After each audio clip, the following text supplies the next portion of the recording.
नमस्कार दोस्तों, स्वागत है आपका मेरे चैनल कॉमिक्स लाइफ में। शुरू करते हैं मनोज कॉमिक्स की एक और मज़ेदार कॉमिक्स, शाही खजाने के चोर। शाही खजाने के चोर, चित्रांकन बेदी, कहानी अशीत चटर्जी। बहुत दिन हुए, नीलगिरी राज्य पर मोरसेन नाम का राजा राज करता था।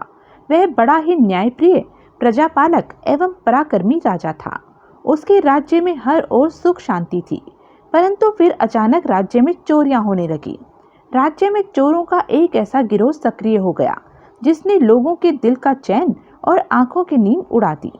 आखिरकार तंग आकर एक दिन राज्य के कुछ गणमान्य व्यक्ति राजा मोरसेन के दरबार में पहुंचे। प्रणाम महाराज। कहिए प्रजाजनों, आप लोगों ने यहाँ आने का कष्ट कैसे किया? हमारा जीना दूभर हो चुका है महाराज। इन दिनों राज्य में हो रही चोरियों के कारण प्रजा चिंतित एवं परेशान है। अगर जल्दी ही चोरों को पकड़ा न गया तो हम बर्बाद हो जाएंगे महाराज। अब आप ही चोरों के आतंक से हमें मुक्ति दिला सकते हैं। अवश्य प्रजाजनों, हम राज्य में हो रही चोरियों से अनभिज्ञ नहीं हैं। हमें अफसोस है कि अभी तक चोरों को पकड़ने में हमारे सैनिकों को सफलता नहीं मिली है, लेकिन विश्वास रखिए, चोर बहुत जल्द पकड़े जाएंगे। अगर चोर जल्दी नहीं पकड़े गए तो हमारे घरों में बर्तन भांडे तक नहीं बचेंगे महाराज। आप लोग निश्चिंत हो घरों को जाइए। हम वायदा करते हैं, चोरों को पकड़ने में हम कोई भी कसर बाकी नहीं छोड़ेंगे। धन्यवाद महाराज। पांचों गणमान्य व्यक्ति महाराज का शुक्रिया अदा कर वापस लौट गए। उनके जाने के कुछ ही क्षणों बाद मैं लुट गया, मैं बर्बाद हो गया महाराज। क्या हुआ सेठ? सेठ विलाप करता हुआ बोला, चोर मेरा सब कुछ चुरा कर ले गए महाराज। चोरों ने मुझे कहीं का नहीं छोड़ा, मैं भिखारी बन गया हूँ महाराज। ओह, यह नगर सेठ भी उन्हीं चोरों का सताया हुआ है। अगर यही हाल रहा तो हमारी प्रतिष्ठा खाक में मिल जाएगी। यह सोच महाराज मोरसेन उत्तेजित हो उठे। अगले ही पल, महामंत्री जी, आप राजगुप्तचरों को चारों दिशाओं में चोरों की तलाश में लगा दीजिए। जो आज्ञा महाराज। जब तक चोर पकड़े नहीं जाएंगे तब तक हमारे दिल को चैन नहीं मिलेगा। लेकिन अब मैं क्या करूं महाराज? घबराओ नहीं नगर सेठ, बहुत जल्द तुम्हारा चोरी हुआ सारा माल तुम्हें वापस मिल जाएगा। फिर राजा ने कुछ सोने की मोहरें सेठ को दे उसे समझा बुझाकर विदा कर दिया। उधर जंगल में साथियों, नगर वासियों के माल पर तो हम काफी हाथ साफ कर चुके हैं। अब मैं शाही खजाना चुराना चाहता हूँ। शाही खजाना? वृद्ध साधु की बात सुन उसके साथियों में हड़बड़ी फैल गई। अपने साथियों की घबराहट को भांपते हुए वृद्ध साधु बोला, सरदार मंगू के रहते तुम लोगों को परेशान होने की बिल्कुल जरूरत नहीं है। वृद्ध साधु ही चोरों का सरदार मंगू था। तब एक आदमी ने अपने सरदार मंगू को बताया, हमारी तलाश में राज जासूस लगे हुए हैं सरदार। तो वे हमारी तलाश करते करते यहाँ तक भी पहुँच सकते हैं, मगर वे मूर्ख सोच भी नहीं सकते कि हम साधु ही चोर हैं। हा हा हा हा। सरदार मंगू की बात सुन उसके सभी साथी हंस पड़े। तत्पश्चात सरदार मंगू ने अपने साथियों को बताना शुरू किया, मैंने बहुत ही पुख्ता योजना तैयार की है साथियों। लेकिन क्या सरदार? मुझे एक बार शाही खजाना और उसकी सुरक्षा व्यवस्था देखनी होगी। यह काम तो बहुत ही मुश्किल है सरदार। मेरे लिए कोई भी काम मुश्किल नहीं है साथियों।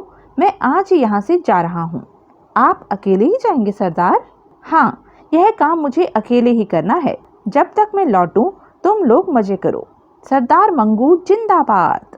और फिर मंगू साधु के वेश में भ्रमण करता हुआ राजमहल में राजा मोरसेन और रानी हेमलता के पास पहुँच गया। प्रणाम मुनिदेव। आयुष्मान हो बच्चों। मंगू के साधु रूप से प्रभावित हो राजा रानी ने उसे आदर दे कुछ दिन राजमहल में बिताने का आग्रह किया। मंगू नाटकीय अंदाज में बोला, हम साधु संतों के पास इतना समय नहीं है बच्चों कि हम अधिक समय तक कहीं रुकें। हम तो चलते योगी हैं। इधर से गुजर रहे थे, तुम्हारे कष्ट का ख्याल आया तो यहाँ चले आए। हमें कैसा कष्ट है मुनिदेव? तुम दोनों की शादी को 15 साल 4 महीने 8 दिन हो गए, लेकिन तुम्हें अभी तक संतान रत्न की प्राप्ति नहीं हुई है बच्चों। शायद हमारे भाग्य में संतान का सुख लिखा ही नहीं है। ऐसा क्यों सोचते हो बच्चा? तुम न्यायप्रिय, प्रजापालक और पुण्य आत्मा हो। बस लाओ, हमें अपना हाथ दिखाओ। जी मुनिदेव। ओह, ये तो कोई पहुंचे हुए महात्मा लगते हैं। इतना कह राजा मोरसेन ने अपना हाथ मंगू की तरफ बढ़ा दिया। मंगू राजा की हस्तरेखाएं देखते हुए बोला, तुम्हारे नसीब में जुड़वा पुत्र लिखे हैं वत्स। सच?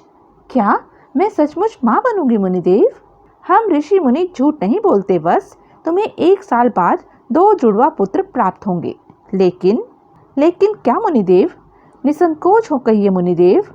मुझे तुम्हारे शाही खजाने से 1 स्वर्ण मुद्रा चाहिए। 1 क्यों, आप जितनी चाहें स्वर्ण मुद्राएं ले सकते हैं मुनिदेव। नहीं, सिर्फ 1 स्वर्ण मुद्रा ही मुझे चाहिए। मैं वह 1 स्वर्ण मुद्रा मंत्र पढ़कर महारानी को दूंगा, जिसे महारानी को पुत्र होने तक हमेशा अपने पास रखनी होगी। ठीक है मुनिदेव, हम अभी 1 स्वर्ण मुद्रा मंगवाते हैं। नहीं, ऐसा कदापि नहीं करना वत्स। किसी अन्य के स्पर्श के बाद वह स्वर्ण मुद्रा हमारे काम की नहीं रहेगी। हम समझे नहीं मुनिदेव। मंगू के शब्दों ने राजा मोरसेन को दुविधा में डाल दिया। तब राजा को दुविधा से उबारते हुए मंगू बोला, हम शाही खजाने से खुद 1 स्वर्ण मुद्रा उठाएंगे और मंत्र पढ़कर महारानी को देंगे, जैसा आप ठीक समझे। और फिर राजा मोरसेन स्वयं मंगू को शाही खजानागार में ले गए। ढेर से हीरे जवाहरात और स्वर्ण मुद्राओं को देखकर मंगू के मुंह में पानी आ गया। वाह, शाही खजाने में कितना धन है। अगर मैं इसे चुराने में सफल हो गया तो मेरी 7 पुश्तों को भी चोरी नहीं करनी पड़ेगी। लेकिन अपने मनोभावों को दबा मंगू आगे बढ़ा और 1 स्वर्ण मुद्रा उठाते हुए राजा मोरसेन से बोला, तुम्हारी शाही खजाने की सुरक्षा व्यवस्था तो ठीक है बेटे, परंतु मान लो कि अगर कोई राजा तुम पर आक्रमण करते तो तुम शाही खजाने को लेकर किस रास्ते से निकलोगे? आपके पीछे की दीवार में जो खूंटी दिखाई दे रही है, उसके खींचते ही गुप्त द्वार खुल जाता है। हम उसी द्वार से खजाने सहित सुरक्षित पहाड़ी दर्रे में पहुंच जाएंगे। बहुत खूब, तुमने यह व्यवस्था रखकर बहुत बुद्धिमानी का काम किया है। लेकिन क्या मुनिदेव? तुमने शाही खजाने के इस गुप्त द्वार के बारे में मुझे तो बता दिया है बेटे, लेकिन और किसी को कभी न बताना। इस गुप्त द्वार के बारे में मेरे अलावा सिर्फ सेनापति ही जानता है मुनिदेव। तुम्हें गुप्त द्वार के बारे में सेनापति को भी नहीं बताना चाहिए था वत्स। वह मेरे बचपन का साथी है मुनिदेव, वह मेरे साथ विश्वासघात नहीं कर सकता। भगवान सेनापति के प्रति तुम्हारा विश्वास हमेशा बरकरार रखे बेटा। इतना कह मंगू राजा के साथ वापस लौट पड़ा। राजमहल में आ मंगू मंत्र पढ़ने का स्वांग रच स्वर्ण मुद्रा रानी हेमलता को देते हुए बोला, जब तक तुम्हें पुत्र प्राप्त न हो जाए यह स्वर्ण मुद्रा अपने से अलग न करना बेटी। ठीक है मुनिदेव। फिर मंगू राजा और रानी को आशीर्वाद दे राजमहल से चला गया। फिर आश्रम में पहुंचकर मंगू अपने साथियों को शाही खजाने के गुप्त द्वार के बारे में बताते हुए बोला, हमें शाही खजाने को चुराने में अब कोई दिक्कत नहीं होगी साथियों। बेशक सरदार। तब मंगू फिर बोला, हमें नेक काम में देरी नहीं करनी चाहिए साथियों। हम आज रात ही शाही खजाना चुराने जाएंगे। हम तैयार हैं। और इस तरह मंगू अपने साथियों के साथ पहाड़ी दर्रे के रास्ते से होता हुआ गुप्त द्वार से खजानागार में पहुंच गया और खजाना चुराकर चुपचाप निकल गया। जब सेनापति को शाही खजाने की चोरी का पता चला तो वह घबराया हुआ राज दरबार में पहुंचा। गजब हो गया महाराज, शाही खजाना चोरी हो गया। चोरों ने वहां एक भी स्वर्ण मुद्रा नहीं छोड़ी। यह क्या कह रहे हैं आप सेनापति? चोर खजाने तक कैसे पहुंच सकते हैं? खजाने की सुरक्षा व्यवस्था इतनी मजबूत है कि सैनिकों की नज़र से बचकर एक चिड़िया भी वहां तक नहीं पहुंच सकती। आपने वजह फरमाया है महाराज। लेकिन क्या शाही खजाना गुप्त द्वार से चोरी किया गया है महाराज? सेनापति की बात सुन। ओह, परंतु शाही खजाने के गुप्त द्वार के बारे में मेरे और सेनापति के सिवा कोई नहीं जानता है। फिर चोरों को गुप्त द्वार के बारे में कैसे पता चला? कहीं सेनापति चोरों से मिला हुआ तो नहीं है? हाँ, शाही खजाने को चुराने में सेनापति का ही हाथ है। महाराज को सोच में डूबा देख अचानक सेनापति बोल उठा, आप किस सोच में डूब गए महाराज? अगर चोर नगर से दूर निकल गए तो शाही खजाना हमारे हाथों से निकल जाएगा। खामोश दुष्ट, हमें बनाने की कोशिश न करो। शाही खजाना तुम्हारी शय से चोरी हुआ है। क्या? तब महाराज मोरसेन दहाड़ कर बोले, शाही खजाने के गुप्त द्वार के बारे में तुम्हारे और मेरे सिवा कोई नहीं जानता था। फिर चोरों को खजाने के गुप्त द्वार का कैसे पता चला?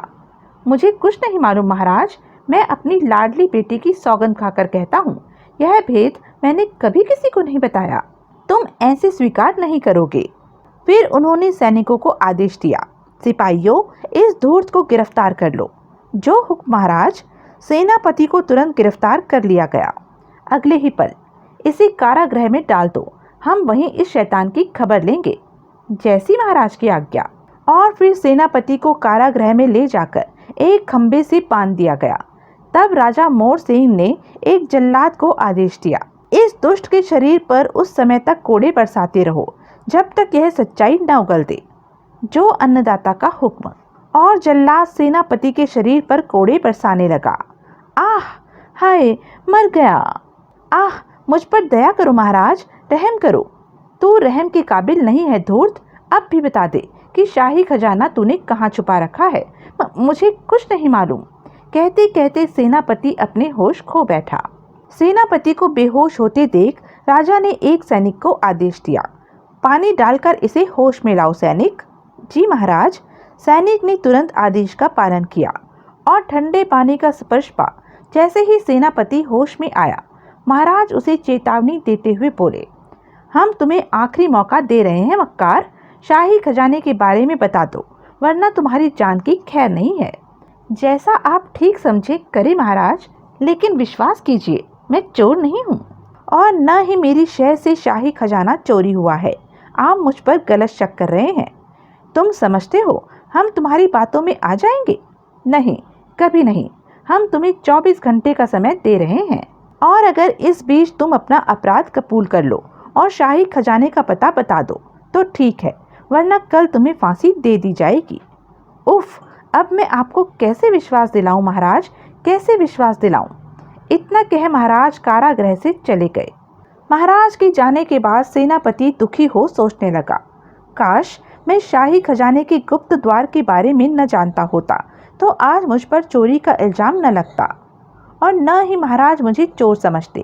मैं उन्हें कैसे यकीन दिलाऊं कि मैं चोर नहीं हूँ? कल मुझ बेगुनाह को फांसी लग जाएगी, फिर मेरी मासूम बेटी का क्या होगा? मुझ पर लगा कलंक उसे भी चैन से जीने नहीं देगा। अब मैं क्या करूं? सोचते सोचते सेनापति अपनी विवशता पर बेअख्तियार रो पड़ा।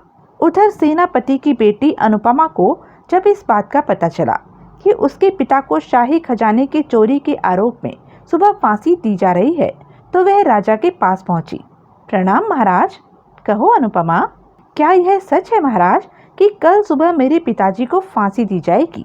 हाँ, परंतु यदि तुम्हारे पिता अपना अपराध कबूल कर शाही खजाने का पता बता देते हैं तो यह सजा टल भी सकती है। लेकिन जो अपराध मेरे पिता ने किया ही नहीं है उसे वह कैसे कबूल कर सकते हैं? इसका क्या सबूत है तुम्हारे पास कि तुम्हारे पिता चोर नहीं है? आपके पास भी तो ऐसा कोई सबूत नहीं है जिसके तहत आप मेरे पिता पर लगाए गए आरोप को सही सिद्ध कर सकें। क्या मतलब? आप मुझे 1 महीने की मोहलत दें तो मैं असली चोरों को पता लगाकर अपने पिता को निर्दोष साबित कर दूंगी। आप 1 महीने तक मेरे पिता को फांसी की सजा न दें।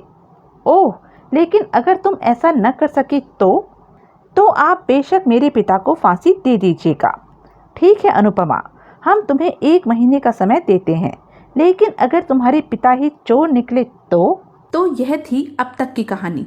आगे की कहानी जानने के लिए बने रहें मेरे साथ। और हाँ, मेरे चैनल को लाइक, शेयर और सब्सक्राइब करना ना भूलें और कमेंट करके ज़रूर बताएं कि यह वीडियो आपको कैसा लगा।